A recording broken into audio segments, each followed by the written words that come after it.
बने? गांधी नेहरू परिवार का अस्तित्व समाप्त हो गया है, उनका राजनीतिक वर्चस्व समाप्त हो गया है, कांग्रेस का अस्तित्व समाप्त हो गया है। इसलिए अब ये कौन पद पे रहते हैं और नहीं रहते, इसका महत्व खत्म हो गया। आपको पता है लखनऊ में रिक्शे तांगे वाले भी अपने आप को नवाब वाजिद अली शाह का खानदान का बता देते हैं। तो अब ये लखनऊ के नवाब वाजिद अली शाह के पड़पोते हैं सबके सब, जिनकी नवाबी चली गई और रिक्शे तांगे चल रहे हैं।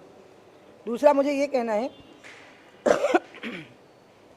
कि अब कांग्रेस को गांधी की ओर वापस लौटना चाहिए, और मैं अपनी तरफ से कहूँगी कि कांग्रेस का कोई पुराना व्यक्ति जो गांधीवादी सोच का रहा है वो कांग्रेस का नेतृत्व करे और असली गांधी की ओर ये वापस लौटें, स्वदेशी गांधी की ओर, जिसमें विदेशी का कोई एलिमेंट नहीं था। और ये मैं कांग्रेस के सामने भारत का नागरिक होने के नाते एक सुझाव रखूँगी कि विदेशी गांधी से मुक्ति पाओ और स्वदेशी गांधी की ओर मुड़ो, इसी का रास्ता निकाल लो।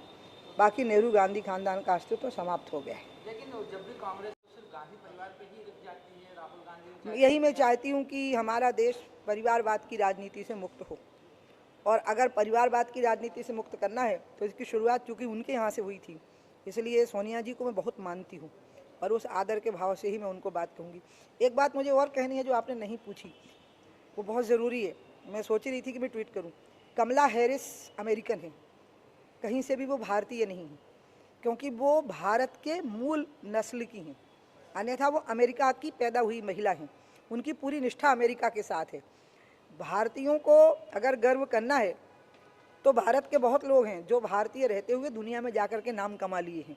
इसलिए हमें कमला, क्योंकि अमेरिका एक ऐसा देश है जो दुनिया के लोगों ने मिल के बनाया है। अमेरिका की अपनी नस्ल तो समाप्त कर दी गई, जो रेड इंडियंस थे वो वाइट लोगों ने समाप्त कर दिए थे। तो ये जो अमेरिका में आज जो लोग हैं ये बाहर के लोग हैं, उनमें से एक कमला हैरिस भी है।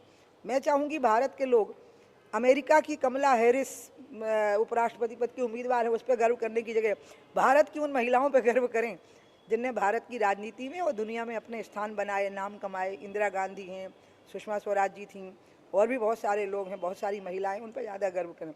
तीसरी बात मुझे एक और कहनी है, सुशांत सिंह के केस पे मुझे बहुत दुख हुआ जब मैंने सुना कि उन्होंने आत्महत्या की। अब सब जांच के दायरे में है, सीबीआई दुनिया की एक मान्यता प्राप्त एजेंसी है, इसलिए हम उनकी जांच को प्रभावित नहीं कर सकते। लेकिन और मैं नहीं जानती रिया चक्रवर्ती कौन है, लेकिन 2-3 दिन से मैं अखबारों में देख रही हूँ, टीवी पर देख रही हूँ, अभी भी मैं सुन रही थी किसी भी व्यक्ति को तब ट्रायल पे ले आना जब उसका अपराध प्रमाणित नहीं हुआ, उसको किस दर्द से गुजरना पड़ता होगा, और बाद में वो मान लो अपराध मुक्त भी साबित हो गया, लेकिन उस दर्द से वो कैसे उभरेगा जो सज़ा उसको अभी मिली है। इसलिए मैं सबको कहूँगी कि इस पूरे मामले में मीडिया रिस्ट्रेन करे, राजनीति ना करे, नेता भी रिस्ट्रेन करें और क्षेत्रवाद की राजनीति ना करें। ये महाराष्ट्र बंगाल वर्सेस बिहार नहीं है, ये पूरी तरह से एक अभिनेता जिसने भारत की कला की जगत में एक योगदान दिया, उसके जीवन के अंत का एक मसला है।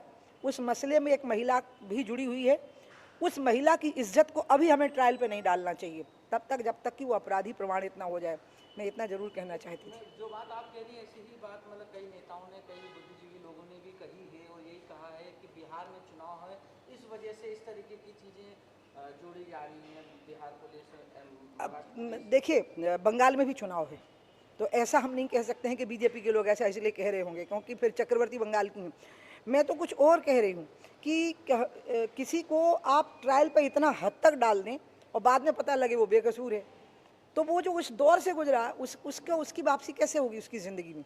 इसलिए इन सब से मुक्त होकर के हम सीबीआई को पूर्णतया निर्द्वंद होकर के जांच करने दें, ये मुझे कहना था। एक चीज़ और है, जो कोरोना मुक्त हो गया, लेकिन जिस तरीके से बड़ी भारी तादाद में बीजेपी का सदस्यता अभियान चल रहा है, कांग्रेस की रैली चल रही, विरोध प्रदर्शन चल रहा है, तो मतलब एक तरफ डर है, एक तरफ ये कहा जाता है कि संडे को लॉकडाउन रहेगा, सारी चीज़ें बंद रहेंगी, और दूसरी तरफ इतने बड़े बड़े आयोजन होते हैं। आयोजन में सोशल डिस्टेंसिंग का पूरा ध्यान रखा जा रहा है, स्टेज पर कोरोना के नॉर्म्स का पूरा ध्यान रखा जा रहा है। अब ये बात आई तो देखिए मध्य प्रदेश में तो कांग्रेस खत्म हो गई, पूरी तरह से खत्म हो गई। अब तो मध्य प्रदेश जैसे आज बंगाल आज मुक्त हुआ ना, लेकिन 35-40 साल तक तो बंगाल में एक ही पार्टी की सरकार रही। यहाँ तो अभी हम 15 साल ही रह पाए हैं, इसलिए अभी 15-20 साल यहाँ भाजपा होगी, फिर बात का बाद में देखेंगे। ठीक है।